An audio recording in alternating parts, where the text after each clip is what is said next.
Ankita, Ankita please calm down. দেখো তুমি এরকম একটা ভুল কিছুতেই করতে পারো না, আমি জানি তুমি পারো না। দেখো তোমার আর আমার মধ্যে তো কোনো ঝামেলা হয়নি, কিছুই তো হয়নি। যা হয়েছে আমার মাকে কেন্দ্র করে।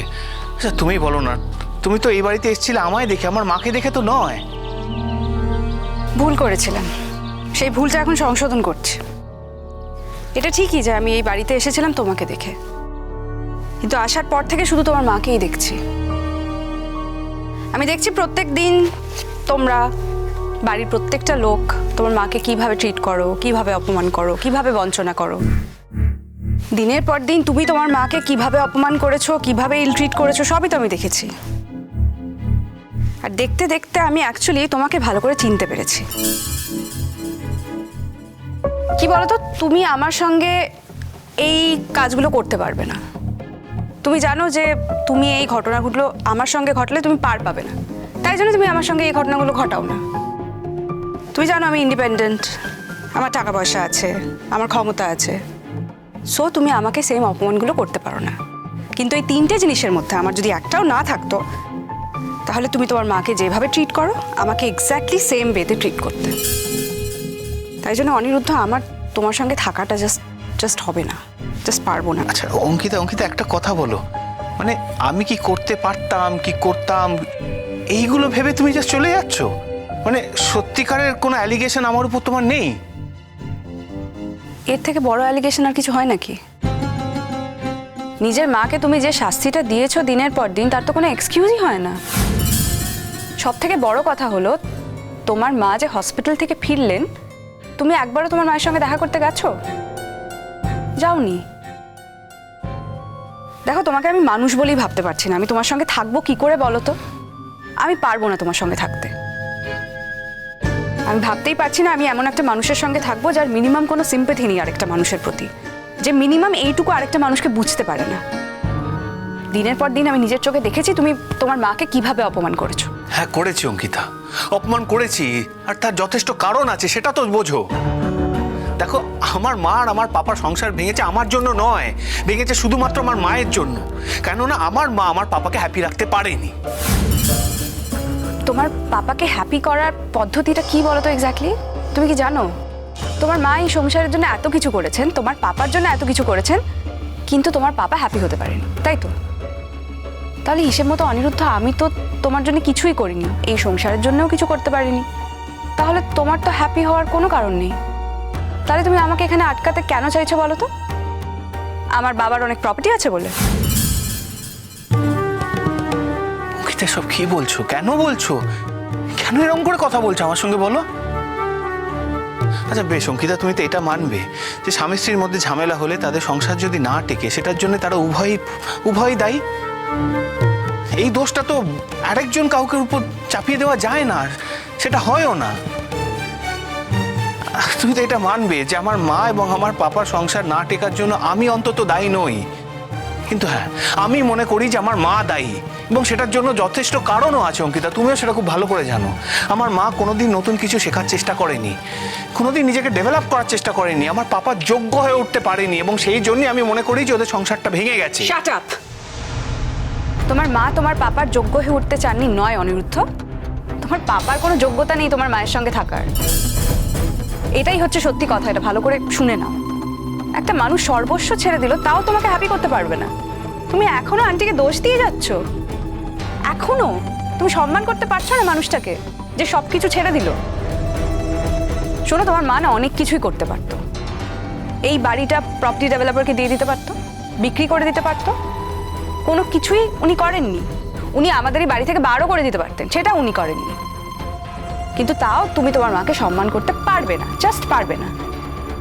তুমি কখনো ভেবে দেখেছো আন্টি কি পেয়েছে এই জীবন থেকে, এই বাড়ি থেকে? আমি একটা কথা বুঝতে পারছি না অঙ্কিতা, তুমি মায়ের হয়ে এত কথা কেন বলছো? আচ্ছা বাদ দাও, বাদ দাও, বলবে বলো, ঠিক আছে।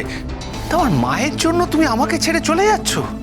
শোনো, আমি একটা কথা ভেবে অবাক হয়ে যাচ্ছি যে একটা সিম্পল কথা আমি তোমার মাথায় ঢোকাতেই পারছি না। আমি তোমার মতো একটা মানুষের সঙ্গে থাকতে পারবো না অনিরুদ্ধ, আমি থাকতে পারবো না, because I don't like you. আমি যাকে পছন্দ করি না আমি তার সঙ্গে থাকতে পারবো না। আমি তোমাকে মানুষ বলেই গণ্য করতে পারছি না। আমি তোমার সঙ্গে থাকবো কেন বলো তো? আমি পারছি না ভাবতে। দেখো আমি আমি বুঝতে পেরেছি যে আমি একটা ভুল করে ফেলেছি, আই অ্যাডমিট ইট। আর আমি এবার এই ভুলটাকে আর টেনে লম্বা করতে চাই না। I want to finish this. দেখো আমি তোমার সঙ্গে সম্পর্ক রাখতে চাই না, তবে হ্যাঁ তোমার মায়ের সঙ্গে আমি সম্পর্ক রাখবো। যতদিন তোমার মা এই বাড়িতে আছেন আমি তোমার মায়ের সঙ্গে দেখা করতে আসবো। এখান থেকে যখন উনি চলে যাবেন উনি যেখানেই থাকুন না কেন আমি দেখা করতে যাব। আমি আন্টির সঙ্গে সারা জীবন যোগাযোগ রাখবো। শোনো অনিরুদ্ধ, আমি ভাবতেও পারি না যে এই বাড়ি থেকে চলে গেলে দ্বিতীয় দিন আর তোমার সঙ্গে আমি একদিনও দেখা করব। মানে বুঝতে পারছো তুমি কোথায় নিজেকে নামিয়েছো? অঙ্কিতা, অঙ্কিতা কথা শেষ হয়নি, এরকম করে কেন চলে যাচ্ছ সামনে থেকে? অন্তত এইটুকু তো বলো যে তুমি মা বাবাকে জানিয়েছো যে তুমি এই বাড়ি থেকে চলে যেতে চাও। কেন বাবা মাকে জানানোর কি আছে, কি প্রয়োজন? আমার তো ক্যাপাসিটি আছে যে তারা যদি আমার ডিসিশনটা সাপোর্ট নাও করে তাহলে আমি নিজের খরচটা চালিয়ে নিতে পারবো। সো বাবা মাকে জানিয়েছি কি জানাইনি সেটা ইররিলেভেন্ট অনিরুদ্ধ। বাট হ্যাঁ বাবা মাকে জানিয়েছি। মা বলেছে তোমার সঙ্গে বসে ডিসকাস করতে, কিন্তু আমি মাকে কি বোঝাবো বলো তো? তুমি আর আমার মা এতটাই সিমিলার, বোঝানোর তো কিছু নেই।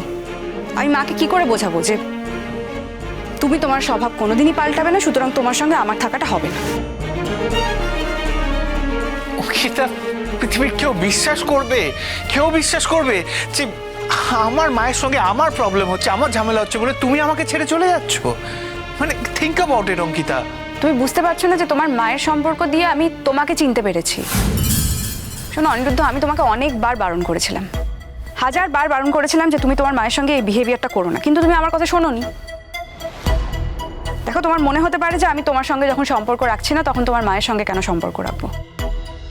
তাহলে তোমাকে আজকে আমি বুঝিয়ে বলি, তোমার মায়ের সঙ্গে দেখা হওয়ার পরে আমার মধ্যে যে ডেভেলপমেন্ট হয়েছে আমার নিজের মায়ের সঙ্গে এত বছর কাটিয়েও আমার হয়নি।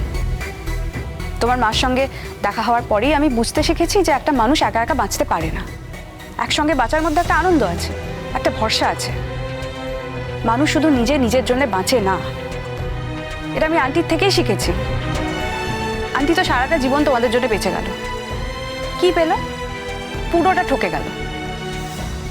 আমি হয়তো আন্টির মতো এতটাও পারবো না, কিন্তু আমি চেষ্টা করবো একটা ব্যালেন্স আনার নিজের মধ্যে। আমি অন্যের জন্যও বাঁচবো আর নিজের জন্যও বাঁচবো, আমি চেষ্টা করবো এটা করার। আর আন্টি যে আমার মধ্যে এইটুকু মনুষ্যত্ব বোধ জাগাতে পেরেছে তার জন্য আমি আন্টির কাছে চিরকাল ঋণী থাকবো, এবং সারা জীবন এই কারণেই আমি আন্টির সঙ্গে যোগাযোগ রাখবো, আন্টি যেখানেই থাকুক না কেন।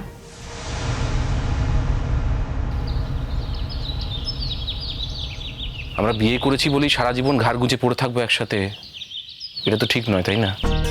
আর আমরা যে যুগে বাস করি সেখানে কিন্তু এটা মেনে নেওয়া সম্ভব নয়। মা, এটা কি হয়েছে? কি হয়েছে?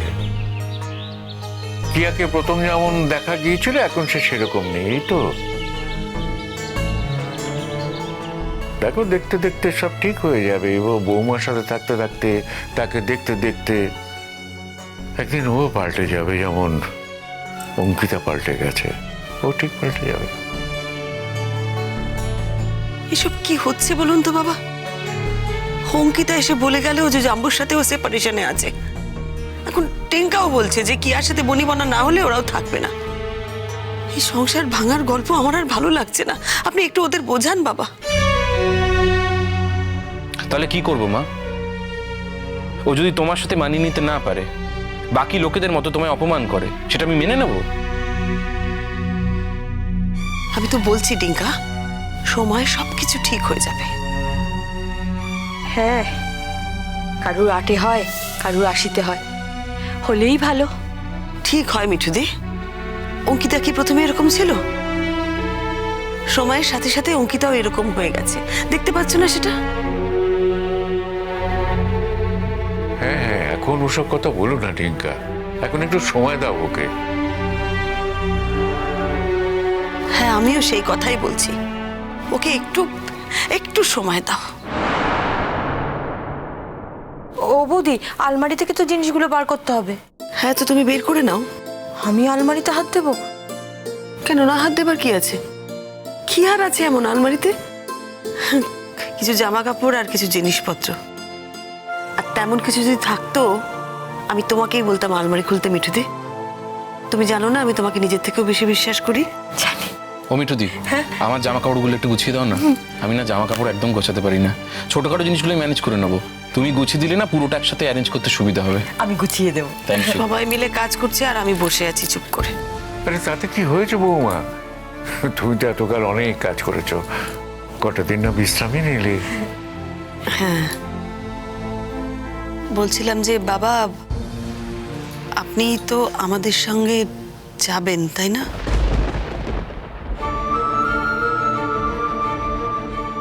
হেমা, তুমি হঠাৎ এই কথাটা বললে? তুমি কি চাও না আমি তোমার সঙ্গে যাই? না না, তা নয়, মানে মাকে ছেড়ে আপনি, তাই বলছিলাম। দেখো, তোমার যদি মনে হয় আমি তোমার বোঝা হয়ে যাব, তাহলে আমি পরিষ্কার করে দিতে পারো। আমি আমার ব্যবস্থা ঠিক করে নিতে পারবো। মা, এত কিছুর বাদে, এতদিন বাদে তুমি দাদু ভাইকে এই কথাগুলো বলছো কেন?